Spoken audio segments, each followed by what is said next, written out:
मैं डॉक्टर अनीता गुप्ता, अध्यक्ष हिंदी विभाग, सेठ मंगलचंद चौधरी राजकीय महाविद्यालय आबू रोड, स्नातकोत्तर विभाग हिंदी साहित्य उत्तरार्ध के समस्त विद्यार्थियों का हार्दिक अभिनंदन करती हूँ। आज की कक्षा हम ईश वंदन से आरंभ करते हैं। गुरु के चरणों में नमन व वंदन करते हुए प्रस्तुत है ये पंक्तियाँ। विनय फलम सुशिक्षा गुरु सुशिक्षा फलम श्रुतम ज्ञानम, ज्ञानस्य फलम विरति है, विरति फलम साक्षात् निरोधः।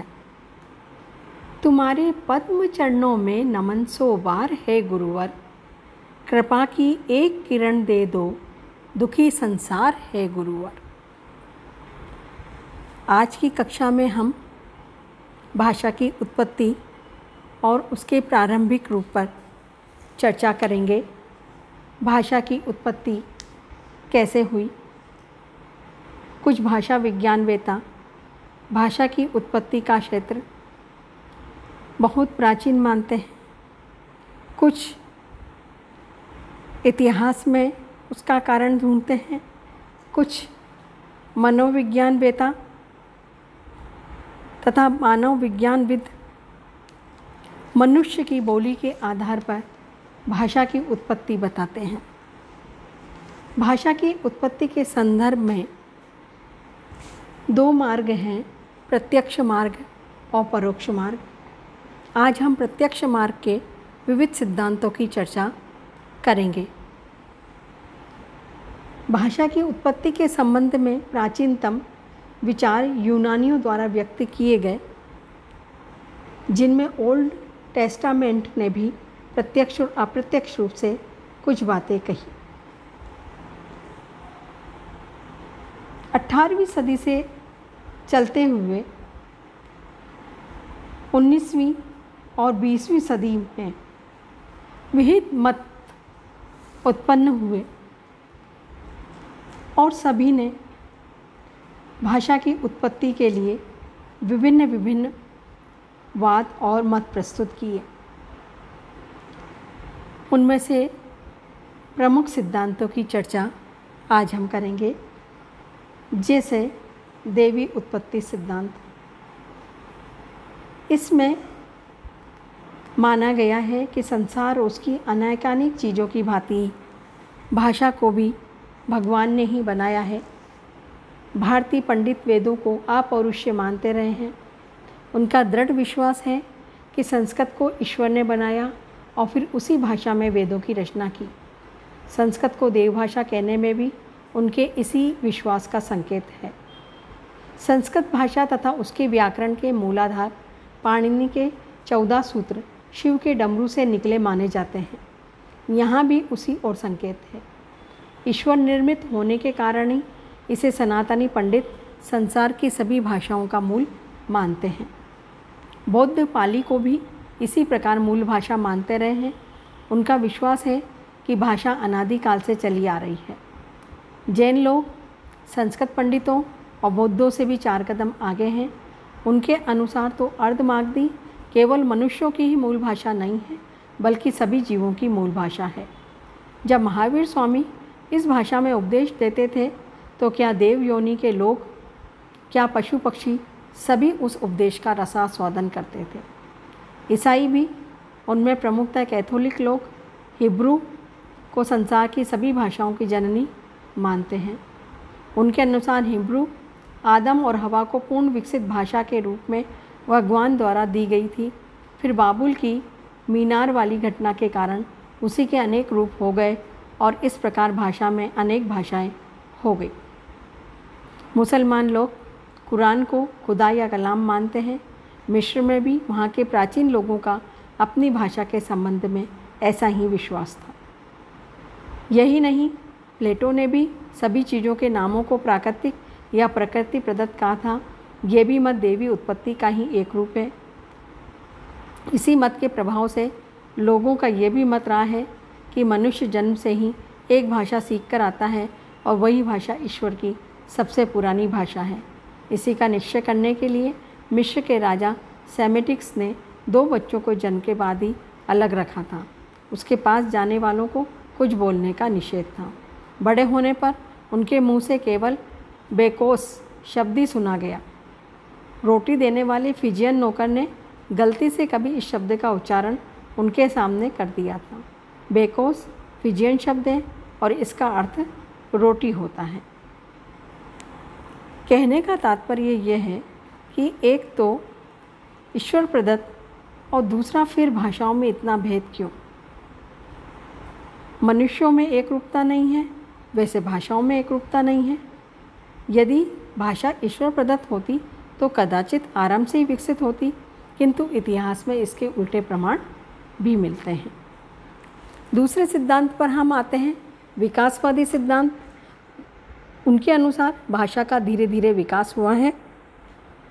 सिद्धांत है ये तो ठीक है, किंतु विकास या उत्पत्ति एवं अर्थध्वनि के संबंध का इसमें भी कोई संकेत नहीं है। धातु सिद्धांत, इस और संकेत प्लेटो ने किया था, किंतु इसे व्यवस्थित रूप से प्रस्तुत करने का श्रेय जर्मन प्रोफेसर हेस को है। इन्होंने कभी अपने किसी व्याख्यान में इसका उल्लेख किया था, जिसे बाद में उनके शिष्य डॉक्टर स्टाइथाल ने मुदित रूप में विद्वानों के समक्ष रखा। मैक्स मूलर ने भी पहले इसे स्वीकार किया, फिर अपने पुस्तक में स्थान दिया, किंतु बाद में इसको निरर्थक छोड़ दिया। इसी को डिंग डांगवाद या रणन सिद्धांत भी कहा जाता है। डिंग डांगवाद का कुछ लोग गलती से अनुकरण सिद्धांत या अनुरणन सिद्धांत के लिए भी प्रयोग करते हैं। धातु सिद्धांत का नाम डिंग डांगवाद है, जो आगे की बातों से स्पष्ट हो जाता है कि इस सिद्धांत के अनुसार संसार की हर चीज़ की अपनी ध्वनि होती है। यदि हम एक डंडे से एक कांट, एक लोहे, एक सोना, एक कपड़े, एक कागज़ पर मारे तो देखेंगे सबका डिंग डांग मूल अर्थ घंटे पर मारने का शब्द या टन या सबकी ध्वनि अलग अलग होगी। उसी प्रकार आरंभ में मनुष्य में एक ऐसी सहजात शक्ति थी कि जिस किसी चीज़ के संपर्क में वो आता, उसके लिए उसके मुंह से एक प्रकार की ध्वनि निकल जाती। विभिन्न वस्तुओं की ध्वनात्मक अभिव्यक्तियाँ धातु थी। आरंभ में इस प्रकार से धातुओं की संख्या बहुत बड़ी थी, किंतु उनमें बहुत सी धीरे धीरे लुप्त हो गई। केवल 400-500 धातुएं शेष और उन्हीं से भाषा की उत्पत्ति हुई। इस सिद्धांत के अनुसार उन धातुओं की ध्वनि तथा उनके अर्थ में एक रहस्यात्मक संबंध था। इस मत के समर्थकों का ये भी कहना था कि प्राचीन मनुष्य में वो शक्ति थी, किंतु भाषा बन जाने पर शक्ति की आवश्यकता नहीं रही, अतः वो धीरे धीरे नष्ट हो गई। आज का मनुष्य इसीलिए उससे शून्य है। इस सिद्धांत को कुछ दार्शनिकों ने कभी किसी रूप में माना था और इसे नेटिविस्टिक थ्योरी की संज्ञा दी थी, लेकिन इस सिद्धांत के बारे में भी कई विरोधात्मक बातें सामने आती हैं। पहली बात तो ये कि मनुष्य के संबंध में इस प्रकार की कल्पना के लिए कोई आधार नहीं है। कुछ कल्पनाएं साधार होती हैं, कुछ निराधार कल्पना है, इसलिए सर्वथा त्याज्य है। दूसरा, संसार की भाषाओं में भारोपीय तथा सेमिटिक आदि कुछ परिवार में तो धातुओं का पता चलता है, किंतु अन्य बहुत से ऐसे भाषा परिवार हैं जिनमें धातु जैसी कोई चीज़ ही नहीं है। तीसरी, भाषा केवल धातु से ही नहीं बनती, उपसर्ग, प्रत्यय आदि अन्य घटकों की भी आवश्यकता पड़ती है। चौथी बात जो इसके विरुद्ध कही जा सकती है वो ये है कि जिन भाषाओं में धातुएं हैं उनमें वे कृत्रिम या खोजी हुई हैं। आज भाषा विज्ञान वेता ये नहीं मानते कि धातुओं के आधार पर प्राचीन काल में शब्द बने, अपितु यह माना जाता है कि भाषा के अध्ययन विश्लेषण के आधार पर धातुओं का पता भाषा की उत्पत्ति के कई हजार वर्ष बाद लगाया गया और धातु में उपसर्ग या कृत प्रत्यय जोड़कर शब्द बनाने का ढंग उसके बाद अपनाया गया। इस प्रकार इस मत में कोई तत्व नहीं है। चौथा, निर्णय सिद्धांत। इसे प्रतीकवाद, स्वीकारवाद, संकेत सिद्धांत, संकेतवाद आदि कहा जाता है। इस सिद्धांत के अनुसार आरंभ में मनुष्यों ने जब देखा कि हाथ आदि के संकेतों से काम नहीं चल रहा है, तो उन्होंने इकट्ठे होकर आवश्यक वस्तुओं या क्रियाओं आदि के लिए प्रतीक, ध्वनि संकेत, सांकेतिक नाम शब्द निश्चित करके स्वीकार किया और वहाँ से भाषा का आरंभ हुआ। किंतु ये सिद्धांत भी निरर्थक साबित हुआ, जिसका कारण यह बताया जाता है कि यदि कोई भाषा नहीं थी तो आरंभ में लोग कैसे इकट्ठे हुए और एकत्र भी हो गए तो शब्द कैसे गढ़े गए, या बिना विचार विनिमय के न तो इकट्ठा होना संभव है न प्रतीक रूप में नामों आदि का निर्णय है। और यदि इकट्ठा होने के लिए नाम निश्चित करने के लिए लोग विचार विनिमय कर ही सकते थे तो उसके बाद किसी अन्य भाषा की आवश्यकता ही क्या थी। वो तो स्वयं एक सफल या असफल भाषा थी। इस प्रकार इस वाद में निर्णय के पूर्व इकट्ठा होने तथा निर्णयात विचार विनिमय के लिए प्रयुक्त भाषा की उत्पत्ति का भी प्रश्न खड़ा हो जाता है। अतः इसके सारे भी हमारी समस्या का हल नहीं मिलता। अनुकरण सिद्धांत का प्रतिपादन भी अनेक विद्वानों ने किया है। भाषा की उत्पत्ति अनुकरण के आधार पर हुई है। मनुष्य ने अपने आसपास के जीवों और चीज़ों आदि की आवाज़ आदि के अनुकरण पर प्रारंभ में शब्द बनाए और उसी पर भाषा का महल खड़ा हुआ। इस सिद्धांत के अनुसार 3 उप सिद्धांत रखे जा सकते हैं: ध्वन्यात्मक अनुकरण, अनुरणात्मक अनुकरण और दृश्यात्मक अनुकरण। ध्वन्यात्मक अनुकरण सिद्धांत को अनुकरण सिद्धांत, अनुकरण मूलकतावाद, भौभोवाद, शब्दानुकरणवाद और शब्दानुकरण मूलकतावाद कहा जाता है।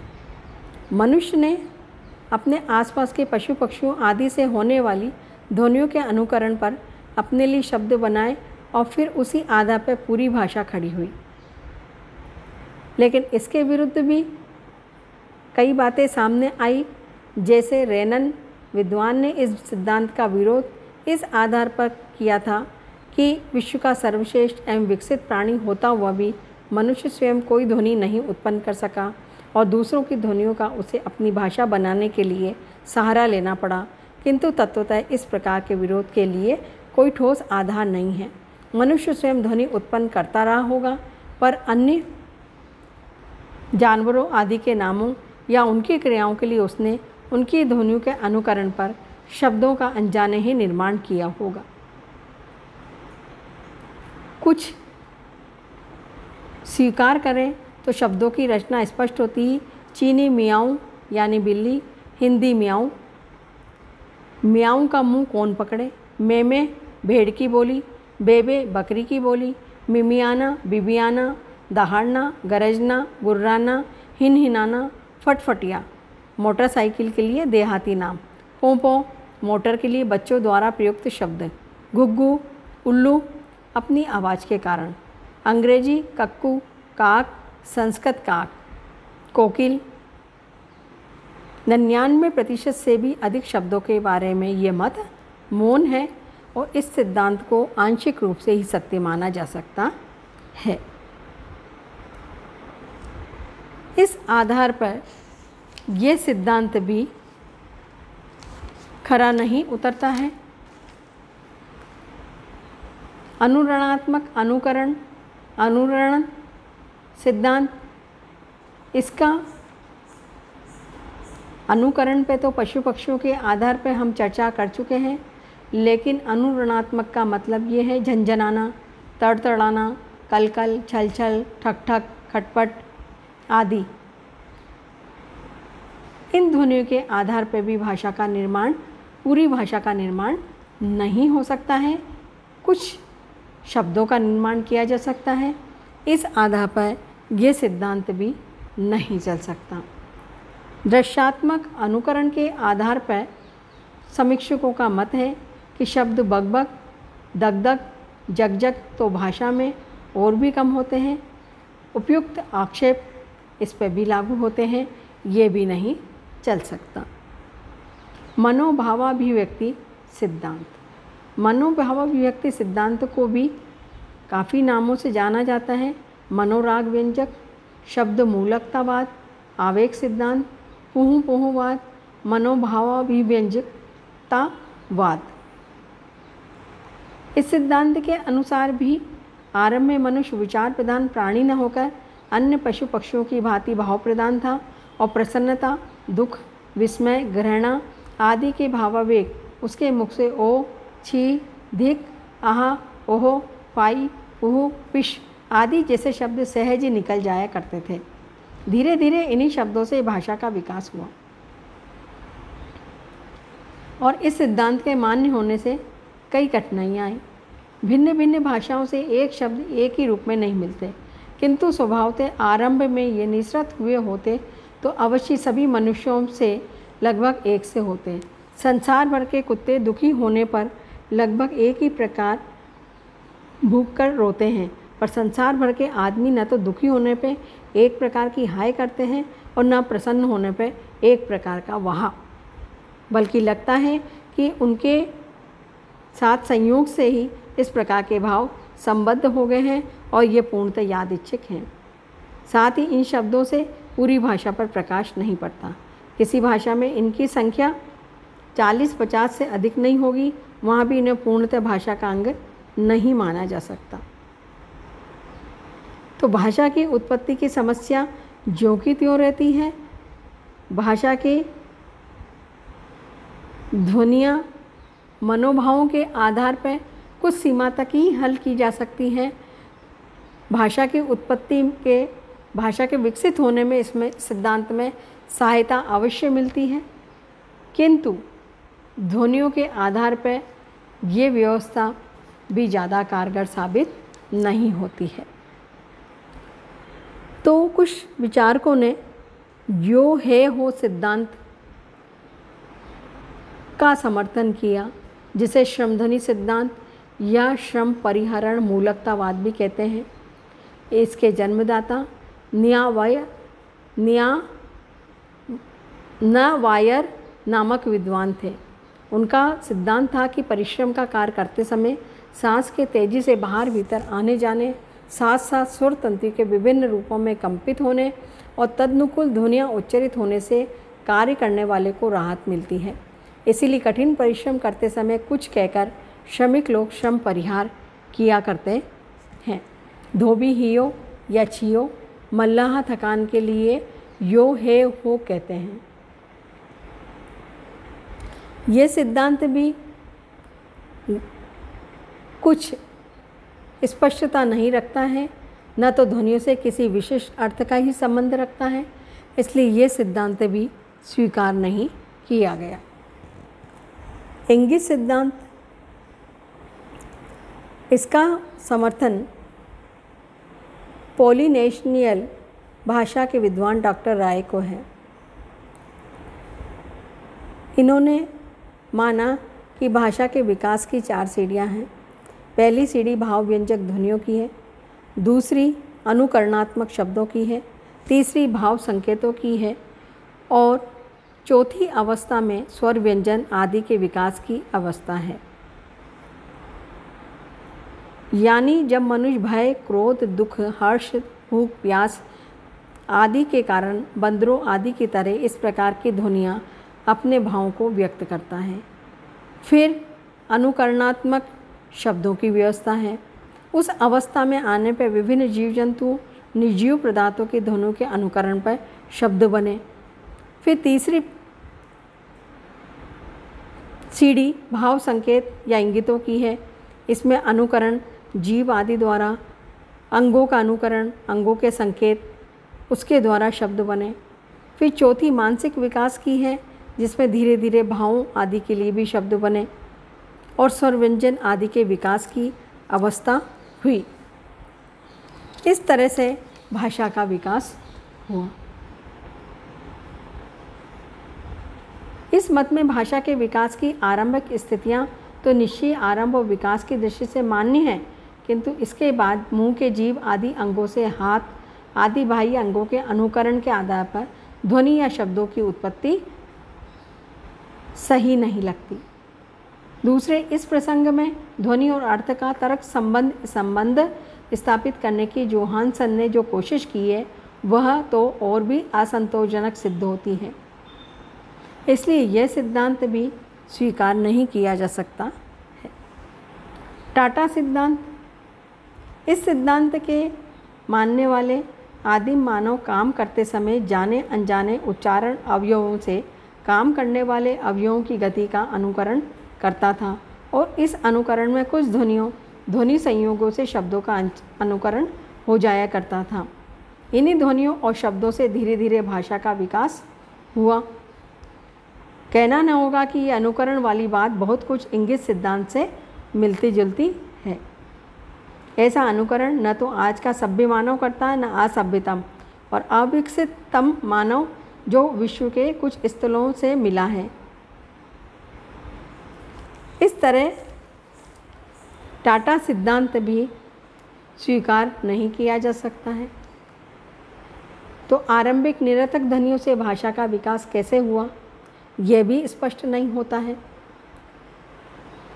संगीत सिद्धांत के मानने वाले भाषा की उत्पत्ति संगीत से मानते हैं।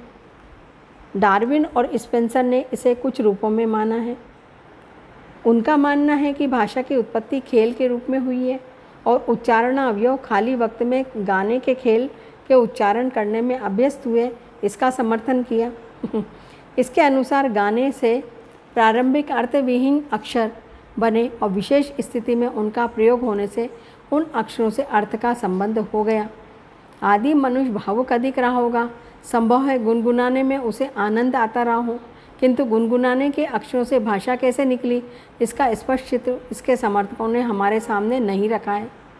साथ ही गुनगुनाने की बात भी अनुमान पर ही आंशिक आधारित है। ऐसी स्थिति में इसे स्वीकार नहीं किया जा सकता।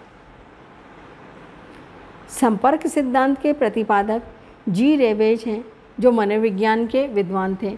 इस सिद्धांत में संपर्क का अर्थ सामाजिक जीवों, जिनमें मनुष्य मुख्य है, में आपसी संपर्क रखने की सहजात प्रवृत्ति का है। समाज का निर्माण इसी प्रवृत्ति के कारण हुआ है। आदिम मनुष्य के भी छोटे छोटे वर्ग या समाज थे और उसमें आपस में प्रारंभिक भावनाओं, भूख, प्यास, कामेच्छा, रक्षा आदि से संबद्ध की एक दूसरे पर अभिव्यक्त करने के लिए विभिन्न स्तरों पर तरह तरह के संपर्क स्थापित किए जाते थे। इन संपर्कों के लिए स्पर्श आदि का सहारा चलता रहा होगा और साथ ही मुखोच्चरित ध्वनियाँ भी सहायक रही होगी। भाषा उसी का विकसित रूप है। जैसे जैसे संपर्क की आवश्यकता बढ़ती गई और उसकी स्पष्टता की आवश्यकता का अनुभव होता गया, संपर्क के माध्यम ध्वनि का भी विकास होता गया। आरंभ की ध्वनियाँ अपेक्षाकृत अधिक स्वाभाविक थी, पर धीरे धीरे मानव आवश्यकता अनुसार कृत्रिमता के आधार पर उन्हें विकसित करता गया। संपर्क प्रारंभ में भावों के स्तर पर रहा होगा, बाद में विचारों के स्तर पर, और विचारों के स्तर पर संपर्क के बढ़ने पर भाषा में अधिक विकास हुआ होगा। रेवेज ने इस सिद्धांत पर विचार करते हुए ध्वन्यात्मक रूप के विकास पर प्रकाश डाला है। किंतु रेवेज ने बाल मनोविज्ञान, पशु मनोविज्ञान, आदिम विकसित मनुष्य के मनोविज्ञान के सहारे जो सिद्धांत रचा है वो पूर्णतः तर्कसंगत है, किंतु इसमें मनोवैज्ञानिक ढंग से उत्पत्ति और विकास के सामान्य सिद्धांतों का ही विवेचन है। हम शायद अधिक निकट होकर उत्पत्ति और विकास के ठोस रूप को जानना चाहते हैं, तो हम इसके आगे समन्वित रूप पर आते हैं।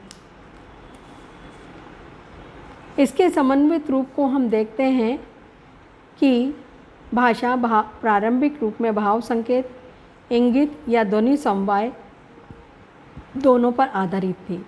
ध्वनि समवाय के आधार पर शब्दों का आगे विकास हुआ। आरंभिक शब्द समूह 3 प्रकार के शब्दों के थे।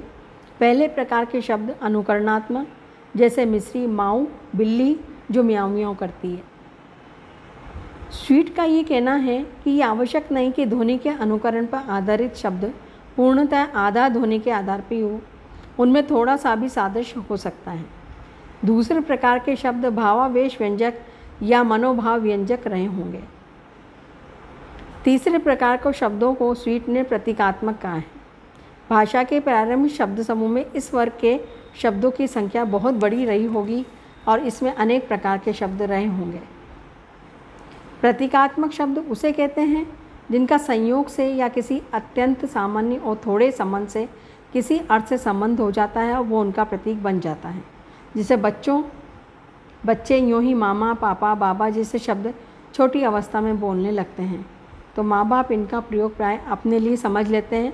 फल यह होता है कि विभिन्न अर्थों के साथ उनका संबंध हो जाता है और वे शब्द इनके प्रतीक बन जाते हैं। भाषा विज्ञान में जिसने नर्सरी शब्द कहते हैं वो इसी प्रकार के होते हैं।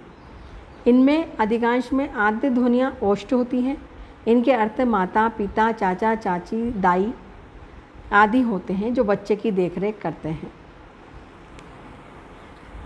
बहुत से सर्वनामों का भी निर्माण इसी प्रकार होता है। बहुत से क्रिया धातुओं के निर्माण की प्रक्रिया भी यही है। जैसे पीना सांस अंदर लेने की तरह द्रव भीतर ले जाता है। लगता है आरंभ में पीने के लिए सांस अंदर लेकर इंगित किया जाता रहा होगा। इस प्रकार कुछ शब्द ऐसे हैं जो भावाभिव्यंजक हैं और कुछ शब्द प्रतीकात्मक भी। इस प्रकार आरंभ में बहुत से शब्द बने होंगे, किंतु संसार में जितने पैदा होते हैं सभी नहीं रह जाते। वनस्पति और जीवों आदि में योग्यता अवशेष का सिद्धांत चलता है, जो शब्दों में भी चलता है। बोलने, सुनने, अपने अर्थ को स्पष्टता पूर्वक व्यंजित करने और इन तीनों ही कसौटियों पर जो खरे उतरे होंगे वे ही अपनी भाषा में स्थान प्राप्त कर सके होंगे। विचारणीय बिंदु ये है कि आरंभ के शब्द तो स्थूल वस्तुओं, विचारों के द्योतक रहे होंगे, पर भाषा में सूक्ष्मताओं को व्यक्त करने वाले शब्द भी बहुत अधिक हैं। ऐसे शब्द आदि मनुष्य के वश के हैं नहीं, फिर यह कहाँ से आए? इनका बाद में विकास हुआ होगा सादृश्य आदि के आधार पर। इस प्रकार निर्माण आज भी होते हैं। मक्खन के आधार पर मक्खन लगाने का प्रयोग बहुत चापलूस करने के लिए होता है। कहने का तात्पर्य यह है कि भावाभिव्यंजक, अनुकरणात्मक, प्रतीकात्मक शब्दों से भाषा शुरू हुई, फिर उपचार के कारण बहुत से शब्दों का अर्थ विकसित होता गया और नए शब्द बनते गए। इन सब सिद्धांतों पर जब हम गौर करते हैं तो भाषा की उत्पत्ति भावाभिव्यंजक, अनुकरणात्मक, प्रतीकात्मक शब्दों से हुई और इसमें इंगित सिद्धांत, संगीत सिद्धांत या संपर्क सिद्धांत से भी सहायता मिली होगी। और आगे चलने पर नवाभिव्यक्ति की आवश्यकता, योग्यता, अवशेष सिद्धांत, अर्थ और ध्वनि में परिवर्तन के कारण भाषा में तेजी से परिवर्तन आता गया और ये परिवर्तन इतना बड़ा और बहुमुखी था कि आज इतने दिनों बाद इसमें भेद कर इसे पूर्व की भाषा के संबंध में निश्चय के साथ बहुत कुछ कहना असंभव नहीं है, दुस्साध्य भी है। विद्यार्थियों, अब हम भाषा की उत्पत्ति के परोक्ष मार्ग पर विचार करेंगे। तो आगामी कक्षा में हम परोक्ष मार्ग में बच्चों की भाषा, असभ्य जातियों की भाषा, आधुनिक भाषाओं का इतिहास, इसके बारे में चर्चा करते हुए प्रारंभिक अवस्था में भाषा की प्रकृति और भाषा विकास के विविध चरणों का अध्ययन करते हुए भाषा के आधारों पर परिचर्चा करेंगे। धन्यवाद।